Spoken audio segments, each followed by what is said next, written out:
5월은 우리가 아시는 것처럼 가정의 달입니다. 그래서 5월 5일은 어린이날이죠. 그리고 5월 8일은 그 어버이날이고 또 5월 15일은 무슨 날입니까? 스승의 날이고 5월 21일은 네? 부부의 날입니다. 왜 부부의 날인지 아시죠? 21일 두 사람이 하나가 됐다. 그래서 정말 부부의 날로 지키고 있습니다. 한국에서. 제가 만든 게 아니고. 그래서 오늘은 그 첫 번째 어린이 주일입니다. 교회에서는 그 5월 5일이 딱 주일이 아니고 또 5월 8일이 주일이 아니면 그래서 그 주간을 해서 어린이 주일 또 어버이 주일 이렇게 지키고 있습니다. 우리가 이 어린이 주일이 오고 어버이 주일이 오면은 이 선물의 문제가 이제 민감하잖아요. 그래서 어린 자녀들은 부모에게 어버이날이 다가오니까 뭐를 해드릴까 이렇게 생각을 하는 게 아니라 부모님이 어린이날에 나에게 무슨 선물을 해주나 이렇게 생각을 하고 어른들은 어린이 주일에 이 아이들에게 무슨 선물을 해줄까 이런 생각보다는 어버이 주일에 이 아이들이 나에게 무슨 선물을 해줄까 그러지 않으십니까? 그래서 서로 싸우잖아요. 그래서 어린이 주일이 그냥 넘어가고 어버이 주일이 그냥 넘어갑니다. 그럼 이제 부모님들이 좀 서운하셔서 야 너희는 어떻게 어버이 주일도 모르냐, 어버이 주일이 지나가는데 어버이날이 됐는데도 아무것도 안 주냐? 그러면 자녀들이 또 하는 말이 있죠. 무슨 말 합니까? 어린이날에 아무것도 안 해주셨잖아요. 자, 그럴까봐 어린이날에 어린이라고 하는 정의를 해드리려고 합니다. 4살에서 5살부터 시작을 해가지고 초등학교까지를 어린이라고 부릅니다. 도진이 인상이 찌그러졌어요.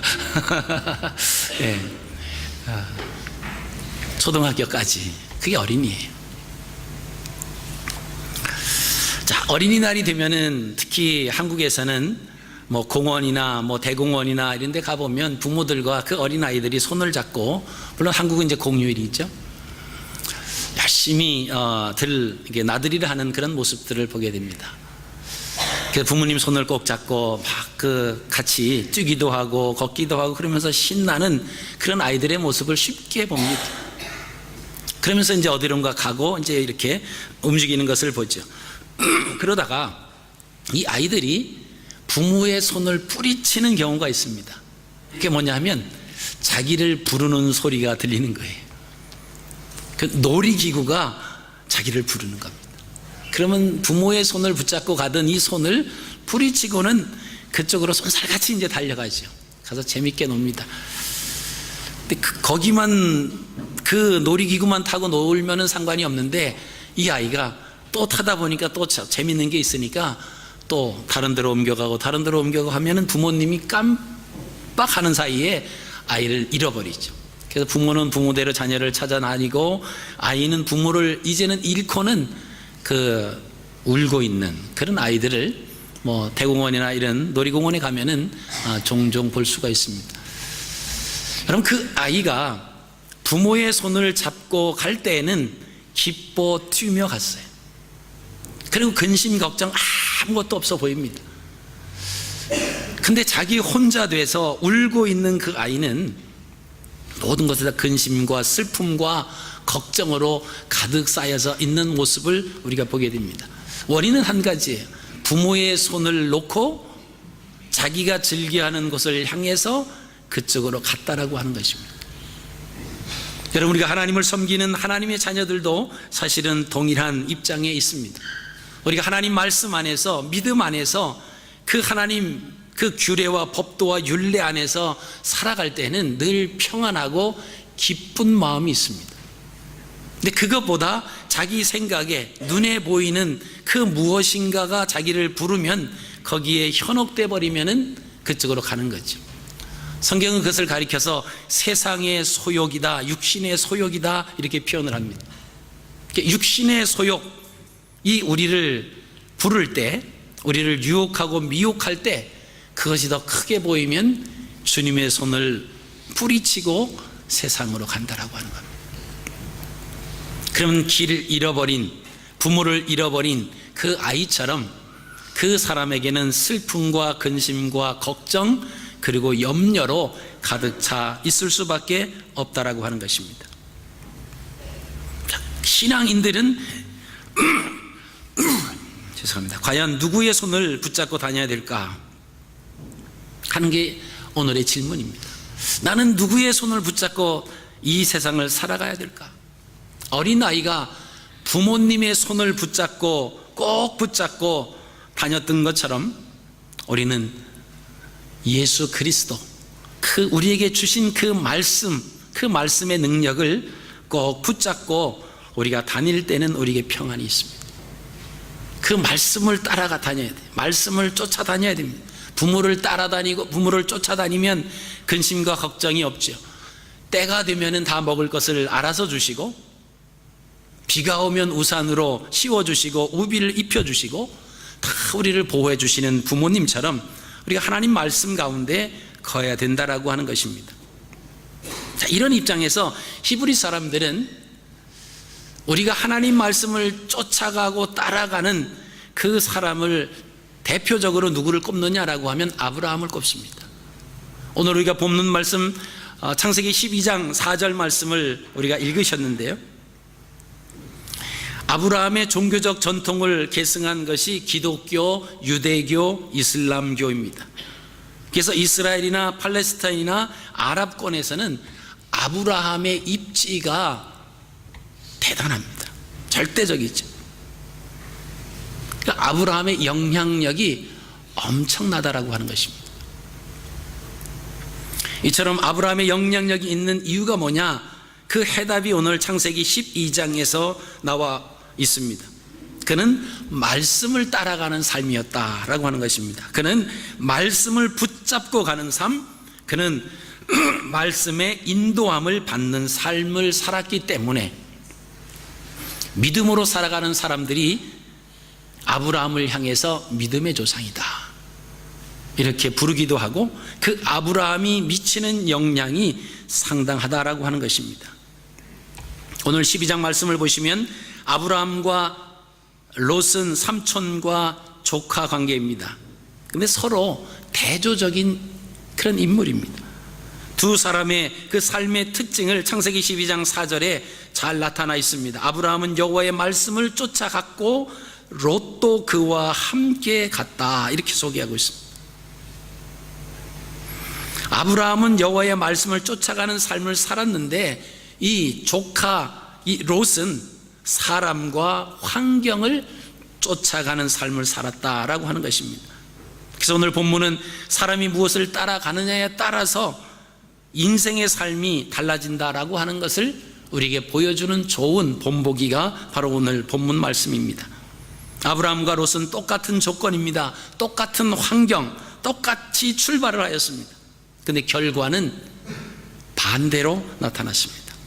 그 이유는 의지하고 따라가는 대상이 달랐기 때문에 그렇다라고 하는 것입니다. 여기 따른다라고 하는 그 의미는 의지한다라고 하는 것이고, 맡긴다라고 하는 것이고, 인정한다라고 하는 의미가 있습니다. 따라갈 때 무작정 따라가는 것이, 내가 의지하니까 따라가고 내가 맡기고 인정할 수 있으니까 내가 따라가는 거예요. 여러분, 누구를 의지하며 누구를 따라가며 누구에게 자신을 맡기느냐에 따라서 그 결과는 달라진다라고 하는 것입니다. 오늘 아브라함의 경우를 먼저 살펴보시겠습니다. 오늘 봉독된 말씀 창세기 12장 4절 말씀에 아브라함은 말씀을 쫓아가는 삶이었다, 말씀을 붙잡고 가는 삶을 살았는데, 말씀을 쫓아가는 삶이나 말씀을 붙잡고 가는 삶이 어떤 삶이냐라고 하는 것입니다. 말씀은 귀에 들리기는 하지만 눈에 보이지도 않습니다. 근데 어떻게 그 말씀을 쫓아갈 수 있을까요? 이런 궁금할 수밖에 없습니다. 그리고 눈에 보이는 부모의 손은 붙잡고 가도 되지만은 눈에 보이지 아니하는 영이신 하나님을 어떻게 붙잡고 갈 수 있느냐라고 하는 것입니다. 우리는 아브라함이 하나님의 부르심을 받아서 가나안 땅에 들어와 이동하는 경우를 통해서 그 해답을 얻을 수가 있습니다. 오늘 읽지는 않았습니다마는 창세기 12장 1절부터 3절 말씀을 제가 봉독해 드리겠습니다. 여호와께서 아브라함에게 이르시되 너는 너의 본토 친척 아비집을 떠나 내가 내게 지시할 땅으로 가라. 내가 너로 큰 민족을 이루고 내게 복을 주어 내 이름을 창대케 하리니 너는 복의 근원이 될지라. 너를 축복하는 자에게는 내가 복을 내리고 너를 저주하는 자에게는 내가 저주하리니 땅의 모든 족속이 너를 인하여 복을 얻을 것이니라 하신지라. 하나님의 말씀을 따르는 삶이다 라고 하는 것은 내가 좋아하는 것, 내가 가고 싶은 곳, 내가 원하는 것, 그것을 선택하는 것이 아닙니다. 좋아하지도 않고 가고 싶지도 않고 원하지도 않지만 주님의 말씀이기 때문에 따르는 삶, 그게 말씀을 따라가는 삶입니다. 아브라함은 하나님의 부름을 받았을 때에 하나님의 말씀이기 때문에 그대로 믿고 따라갔습니다. 아브라함이 가나안이라고 하는 곳에 가본 적도 없고 그곳이 어떻게 생겼는지도 모르고 그곳에 친척도 없고 아무도 없습니다. 오직 하나님께서 지시하는 곳으로 따라갔다라고 하는 것입니다. 여러분, 그 미지의 세계에 아브라함이 가고 싶었겠습니까? 거기에서 어떠한 일들이 벌어질지 자기가 알지 못하는 그 많은 사람들이 있을 텐데 그곳에서 새로운 자리를 둥지를 틀고 거기서 살아간다라고 하는 것이 결코 쉬운 일이 아닙니다. 그런데 아브라함은 이 하나님 말씀을 쫓아갔다고 성경은 기록하고 있습니다. 쫓아갔는데 가나안 땅에 기근이 들었습니다. 하나님의 부르심을 잊고 갈대아 우르에서 출발해서 하란으로 갔습니다. 그 하란에서 아버지 데레가 죽습니다. 그 이후에 그곳에 출발하여 가나안에 들어왔는데 그 땅에 기근이 들었다라고 하는 것입니다.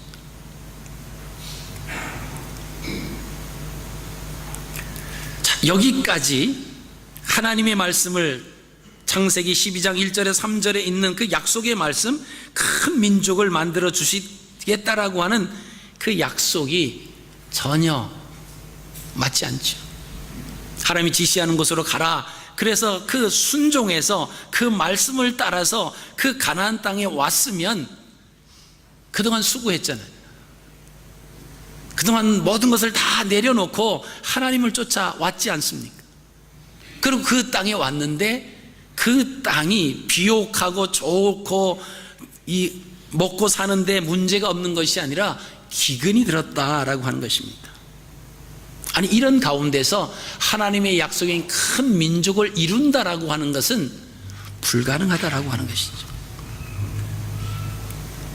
큰 민족은 생각하지 않는다 하더라도 자신과 가족의 생계조차 위협을 받는 이런 처지에 놓이게 되었습니다. 그러나 아브라함이 애굽에서 나올 때 창세기 13장 2절 말씀을 보시면 육축과 은금이 풍부하였다라고 하는 정보를 보면 우리 하나님은 우리가 신뢰할 분이다라고 하는 것을 우리가 보게 되죠.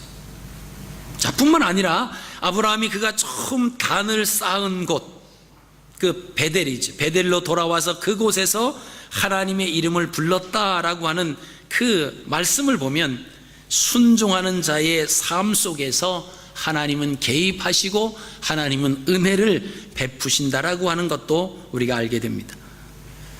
하나님은 어떠한 환경 속에서도 약속은 반드시 지키시는 분이십니다. 12장 10절 말씀 보면 기근 사건이 13장 1절부터 4절에서 육축과 은금이 풍부하여 다시 돌아오는 경우가 나타납니다. 15장에 나타난 이상 중의 약속은 훗날 애굽으로부터 구원과 평행선을 이루고 있다라고 하는 것을 우리가 보시게 됩니다. 하나님의 말씀이 그 시대에 있다가 그 시대가 지나면 없어지는 것이 아니라 그 약속의 말씀은 반드시 성취되어진다라고 하는 것입니다. 자, 그 땅이 가나안 땅에 기근이 들어서 애굽에서 일어난 일들을 우리가 잘 아십니다. 아브라함은 가나안 땅에 임한 기근을 피하기 위해서 애굽으로 내려갑니다. 근데 그곳 가까이 이를 때에 애굽에 관한 정보를 듣습니다. 애굽에 관한 정보가 뭐냐라고 하면 아리따운 여인은 바로의 궁으로 데려간다라고 하는 정보를 입수합니다. 이때 이미 아브라함은 사라와 결혼을 했습니다. 그러면 결혼을 했는데 이 예쁜 여자랑 살아가는 그 남자는 어떻게 하느냐? 또 정보가 들어옵니다. 그럼 남편을 죽이고 데려간다라고 하는 정보를 입수합니다. 지금 아브라함이 사라와 결혼을 했잖아요. 근데 사라가 그렇게 예뻤답니다. 자, 가나안 땅의 기근으로 인해서 애굽으로 내려가는데 그 애굽에 나가서 기근을 좀 피하려고 내려가다가 정보를 입수하는데 그 정보가 뭐냐? 아리따운 여인들은 다 바로의 궁으로 불려간다라고 하는 거예요. 비록 결혼한 여인이라고 할지라도 남편은 죽이고 아내는 데려간다라고 하는 그런 상황 속에서 아브라함이 두려워하기 시작합니다. 그래서 아내에게 한 가지 제안을 합니다. 그 제안이 창세기 12장 11절로부터 13절에 있는 말씀입니다. 내가 알기에 그대는 아리따운 여인이라 애굽 사람이 그대를 볼 때 이르기를 이는 그의 아내라 하고 나는 죽이고 그대는 살리리니 원컨대 그대는 나의 누이라 하라. 그리하면 내가 그대로 인하여 안전하고 내 목숨이 그대로 인하여 보존하겠노라 하니라. 아브라함이 애굽에 이르렀을 때 애굽 사람들이 그 여인의 심히 아리따움을 보았다고 14절에는 기록하고 있습니다. 아브라함이 애굽에 이르렀을 때에 애굽 사람들이 그 여인의 심히 아리따움을 보았고 그랬습니다. 이 바로의 대신들에게까지 소문이 들어갔습니다. 그랬더니 그 대신들도 보고 칭찬했다라고 하는 것입니다.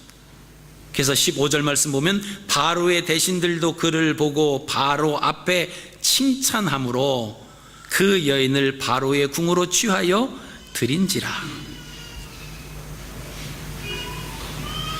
그 다음에 16절 보니까 이에 바로가 그를 인하여 아브라함을 후대함으로 아브라함이 양과 소와 노비와 암수 나귀와 약대를 얻었다라고 하는.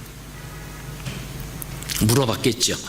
너 둘이 무슨 관계냐 물었더니 누이 오누이 관계입니다. 부부가 아니지? 아닙니다. 그랬겠죠. 그러니까 그러면 내 누이를 바로의 왕궁으로 데려간다. 대신 너에게는 누이가 바로의 왕궁으로 들어가는 대신 너에게 이마이마한 소와 양과 노비와 암수 나귀와 약대를 너에게 준다.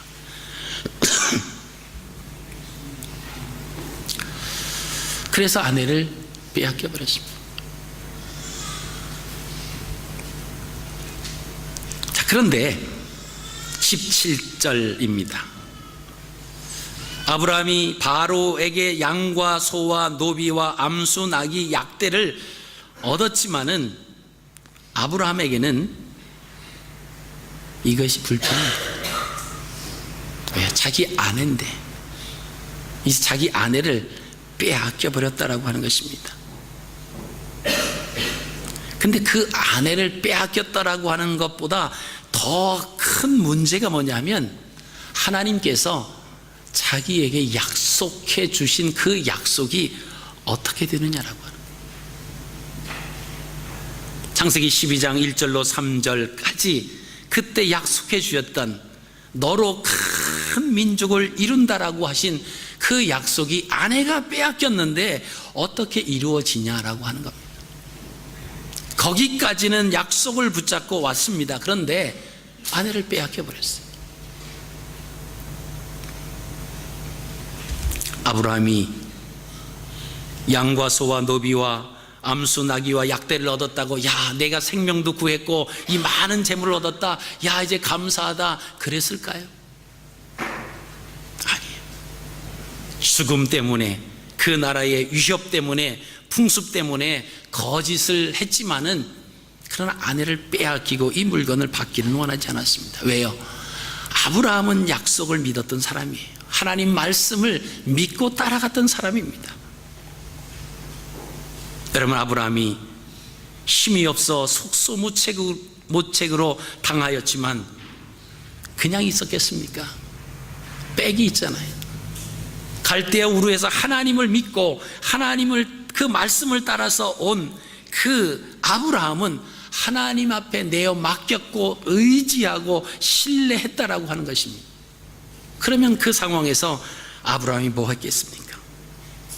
하나님, 나에게 큰 민족을 만들어 주신다고 하셨는데, 나에게 큰 민족을 만들어 주신다라고 하였는데 아내가 빼앗겼습니다. 이게 아브라함의 기도가 아니었겠습니까?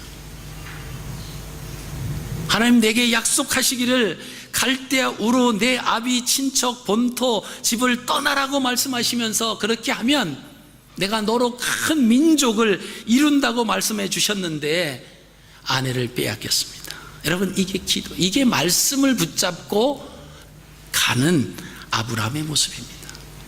하나님께서 그 기도를 들으시는 거죠. 그래서 17절에 여호와께서 아브라함의 아내 사레의 연고로 바로와 그 집에 큰 재앙을 내리신지라. 여러분, 이것이 말씀을 붙잡는 삶입니다. 이때 하나님께서 일하시기 시작하십니다. 하나님은 아브라함의 아내 사레의 연고로 바로와 그 집에 큰 재앙을 내리셨다고 말씀하고 있습니다. 예를 들어서 갑자기 바로의 머리가 막 터질 것처럼 아파왔다고 생각해 보십시오. 때를 같이하여 바로의 가족들도 다 그런, 지금 어떠한 재앙인지는 우리가 자세히 알 수 없습니다만은 다 머리가 아팠어요. 왕궁 안이 비상이 걸렸습니다. 왜? 재앙이 떨어졌잖아요. 박사와 술객들을 다 불렀겠죠. 그때 바로의 신하가 바로에게 자초지정을 다 말해줍니다. 바로는 아브라함을 부릅니다. 그리고 왜 아내라고 말하지 않고 나를 속였느냐? 내 아내가 여기 있으니 데려가라. 그로 인해서 아브라함은 사레를 다시금 데리고 왔다라고 하는 사건이 여기 나옵니다. 우리는 이 사건을 통해서 그렇게 얘기할 수 있습니다. 아니 그러면 거짓말을 해도 된단 말입니까? 거짓말을 해도 그래도 하나님이 복을 내리신다라고 하는 말입니까? 여기서 초점은 거짓말이고 아니 그 초점이 아니다라고 하는 거예요. 인간이기 때문에 거짓말을 안 하고 살아간다라고 장담할 사람이 없어요. 상황에 부딪히면 자기 목숨을 잃게 되니까 거짓말을 한다라고 하는 겁니다. 거짓말을 했는데 일이 그렇게 커질 줄은 몰랐어요. 아내를 빼앗겼습니다. 아브라함이 정신을 차렸겠지. 하나님, 내가 하나님 말씀을 따라서, 약속을 따라서 갈대아 우르 거기를 떠나서 하란에 와서 아버지까지 거기서 돌아가시고, 그리고 조카 롯을 데리고 이 땅에 왔는데 가나안 땅에 기근이 들었고, 이 기근을 피하려고 애굽에 내려왔더니 애굽의 풍습이 이렇다고 해서 내 목숨이 두려워서 거짓말을 했는데 아내를 빼앗겼으니 하나님의 약속이 어떻게 되는 겁니까? 하나님이 큰 민족을 주신다고 했는데 사레를 빼앗겼습니다. 큰 민족을 주신다고 했는데 그만 저의 잘못으로, 저의 욕심으로, 저의 거짓으로 사레를 빼앗겼습니다. 여러분, 이게 아브라함의 기도가 아니었겠습니까? 하나님 그 기도를 들으셨다라고 하는 거예요. 그리고 하나님이 역사하기를 시작하셨다라고 하는 것입니다. 창세기 12장 18절로 20절 말씀을 보시면 바로가 아브라함을 불러서 이르되 내가 어찌하여 나를 이렇게 대접하였느냐? 내가 어찌하여 그를 내 아내라고 내게 고하지 아니하였느냐? 내가 어찌 그를 누이라 하여 나로 그를 취하여 아내를 삼게 하였느냐? 내 아내가 여기 있으니 이제는 데려가라 하고 바로가 사람들에게 그의 일을 명하매 그들이 그의 그 아내와 그 모든 소유를 보내었더라. 여러분, 아브라함은 어떠한 경우에서도 말씀을 붙잡고 가는 삶을 살았다라고 하는 것입니다. 때로는 넘어졌어요. 왜? 목숨 때문에 때로는 거짓말로 넘어졌습니다. 자기의 생각대로 좀 하면 뭔가 잘 될 것처럼 시나리오를 짰는데 그 시나리오가 아내를 빼앗겨 버리는 그 일이 됐습니다. 여러분, 반모섬에서 유배해 있었던 사도 요한의 경우도 마찬가지입니다. 유배당하기 전에 사도 요한은 노년의 에베소 지방에서 살아가고 있었습니다. 그 당시 그 황제 숭배가 강요되었던 그런 시기였습니다. 요한은 황제 숭배를 거부하였습니다. 오직 찬양과 경배 받으실 분은 예수 그리스도 뿐이라고 증거했습니다. 이러한 것이 죄목으로 돼서 반모섬으로 유배를 갔습니다. 요한계시록 1장 9절 말씀 보시면 예수의 증거를 인하여 라고 하는 글이 있습니다. 그럼 그의 이 요한의 심정을 우리가 볼 수가 있습니다.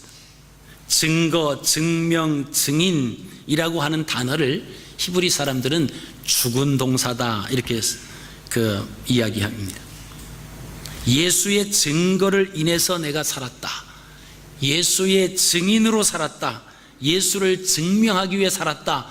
증거, 증인, 증명, 요거는 죽은 동사라고 말을 합니다. 왜 죽은 동사냐라고 하면 죽음과 함께 오는 단어다라고 하는 거예요.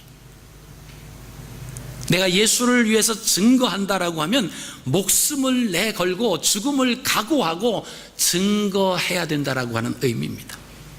내가 누구의 증인이 된다라고 했을 때 우리는 교통사고를 나면은 증인을 찾습니다. 이런 현수막들이 많이 내걸려 있습니다. 근데 어느 누구 하나 선뜻 그 현장을 목격했음에도 불구하고 상대방들이 좀 악한 사람이다라고 하는 것을 알면 증인으로 나서려고 하지 않습니다. 왜 그죠? 보복 때문에. 사실을 사실대로 증인으로 서고 싶지만은 이 상대방의 보복이 두려워서 증인으로 나오지 않는 사람들이 있다라고 하는 거예요. 뭐 동네에서 총기 사고가 나고 그러면 그것을 분명히 본 사람이 있습니다. 그런데 어느 누구도 얘기 안 해요. 그러면 경찰이 와서 집집마다 노크를 하면서 물어보지요. 요 너희 집 앞에서 이런 사건이 일어났는데 혹시 보지 못했느냐? 왜요? 증인을 찾는 겁니다. 목격자를 찾는 거예요. 근데 어떤 사람들은 보았음에도 불구하고 후환이 두려워서 증인으로 나서지 못한다라고 하는 이 요한이 요한계시록 1장 9절에 예수의 증거를 위해서 그랬다라고 하는 그 말은 자기 생명을 담보로 내놓고 예수를 증거했다라고 하는 것입니다. 황제 숭배가 강력하게 요청되는 그 시대에 오직 영광과 존귀와 경배를 받으실 분은 황제가 아니다. 예수 그리스도 한 분에게만 경배해야 된다. 그러다가 반모섬으로 귀향을 갔다라고 하는 것입니다. 그러면서 그 구절에 요한이 너희 형제여라고 하는 단어가 있습니다. 그러나 아마 하나님의 말씀과 예수 그리스도의 증거로 인해서 고난에 참여함으로 고난받는 그리스도인들과 한 형제가 되었다라고 하는 아마 그런 의미에서 너희 형제다 이런 고백을 했을지도 모릅니다. 아마 이 표현은 여러 가지 생각을 우리가 해낼 수 있습니다. 그 당시 함께 예수님을 섬겼던 제자들이 순교당하는 소식을 들으면서 자신이 아직까지 살아있다라고 하는 그 생각에 미안했을 수도 있습니다. 그러나 이제는 함께 고난에 동참한다라고 하는 그런 표현에서 이제 황제 숭배를 거부하다가 유배를 갔으니까 그 고난에 동참한다라고 하는 그런 의미에서 조금이나마 좀 마음이 편해졌을지도 모릅니다. 그래서 너희 형제다 이런 표현을 합니다. 여러분 마태복음 5장 11절 12절 말씀 보시면 나를 인하여 너희를 욕하고 핍박하고 거짓으로 너희를 거스려 모든 악한 말을 할 때에는 너희에게 복이 있나니 기뻐하고 즐거워하라. 하늘에서 너희의 상이 클미라. 너희 전에 있던 선지자들을 이같이 핍박하였느니라. 예수님께서 예수님을 인해서 너희를 욕하고 핍박하고 거짓으로 너희를 거스려 모든 악한 말을 할 때에 너희에게 복이 있다라고 하는 거예요. 기뻐하고 즐거워하라. 왜 그랬습니까? 이 말씀은 하나님의 말씀을 붙잡는 삶이요, 하나님의 그 말씀을 따라가는 삶을 살아가는 사람들에게 주시는 힘과 용기입니다. 여러분, 오늘 우리가 이 땅에 살아가면서 고난이 닥칠 때 우리가 하나님 말씀을 부여잡으셔야 됩니다. 내가 들었던 말씀, 내가 또 읽었던 말씀 중에서 그 말씀을 부여잡고 하나님 앞에 나가야 되는 것입니다. 여러분, 롯의 경우를 우리가 잠시 보시면요, 이 롯은 아브라함과 전혀 다른 상황입니다. 롯은 말씀을 따라가는 삶이 아니라 아브라함을 따라갔고 환경을 따라가는 삶을 살았습니다. 롯은 아브라함을 통해서 어떻게 살았는지를, 아브라함의 삶을 분명히 보았습니다. 그럼에도 불구하고 롯은 자기 삼촌인 아브라함의 그 말씀을 따라가는 삶을 산 것이 아니라 환경을 따라가는 삶이었어요. 롯이라고 하는 그 이름의 뜻은 진리가 가리워진 자라고 하는 그런 의미가 있습니다. 그러니까 말씀에, 그 속에 말씀이 없어요. 말씀이 없기 때문에 그 사람은 환경을 따라갈 수밖에 없습니다. 사람을 따라가고 환경을 따라갈 수밖에 없습니다. 왜요? 말씀이 없으니까. 이 롯은 하란의 아들입니다. 그 하란이라고 하는 아버지 이름의 뜻은 산중 사람, 목마르다라고 하는 그런 의미가 있습니다. 보이는 허상에 목말라 한다라고 하는 뜻입니다. 롯은 아버지 하란을 아버지가 찾지 못했던 세상에 사는 사람의 도리를 만들어서 제도화하려고 했던 사람이 바로 롯이, 눈에 보이는 대로 환경에 좋은 대로 선택을 했던 그 아브라함과 나누어지는 그 상황 속에서도 롯은 눈에 보이기 좋은 하나님의 동산과 같고 애굽 땅과 같은 소돔과 고모라를 택하는 것을 우리가 볼 수가 있습니다.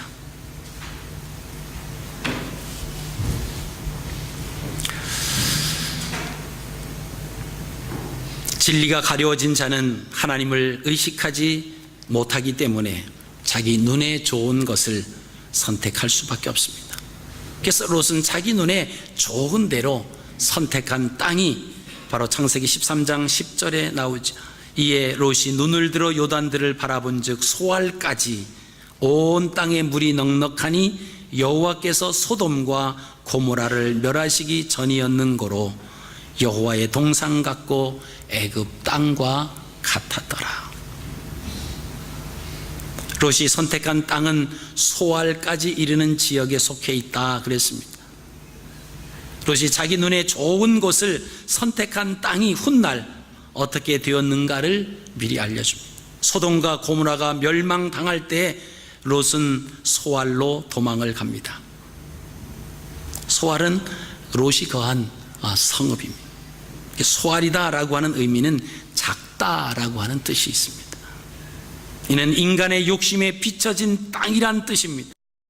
결국 자기 눈에 좋은 것을 선택한 롯은 자신이 원하는 것을 지키지 못하고 소알, 작은 땅에 거하게 되었다라고 하는 의미가 있습니다.